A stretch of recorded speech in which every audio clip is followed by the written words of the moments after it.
مدینہ منورہ پہنچنا بہت مبارک ہو۔ اللہ تعالیٰ آپ کے سفر کو قبول فرمائے۔ مدینہ منورہ یہ آپ علیہ الصلوۃ والسلام کا شہر ہے۔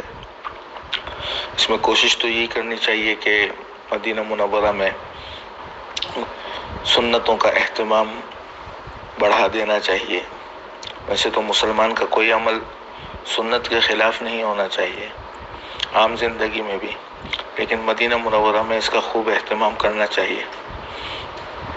نیا لباس، سفید لباس پہنا جائے، سنت کے مطابق لباس پہنا جائے، اور ادب کے ساتھ مسجد نبوی میں سنت کے مطابق حاضری دی جائے۔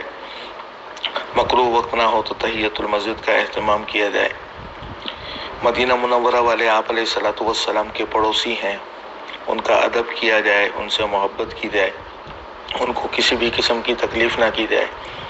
کوئی چیز وہاں خریدیں تو اس میں نیت ہو کہ اس سے مدینہ منورہ والوں کو فائدہ پہنچ جائے۔ آپ علیہ الصلوۃ والسلام کے روضہ مبارک پر حاضری سے پہلے صدقہ دینے کا اہتمام کیا جائے۔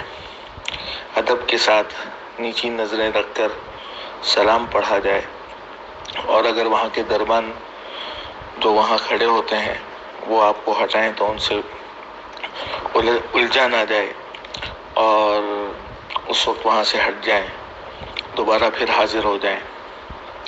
مدینہ منورہ کا سب سے افضل عمل فرض نمازوں کے بعد وہ درود شریف کا پڑھنا ہے، اس کی کثرت کی جائے۔ ایسے اشعار پڑھے جائیں، سنے جائیں جن سے آپ علیہ الصلوۃ والسلام کی محبت میں اور زیادہ اضافہ ہو۔ اور مدینہ منورہ میں ڈرتے رہنا چاہیے، ادب کی جگہ ہے، بہت زیادہ ادب کا اہتمام کرنا چاہیے۔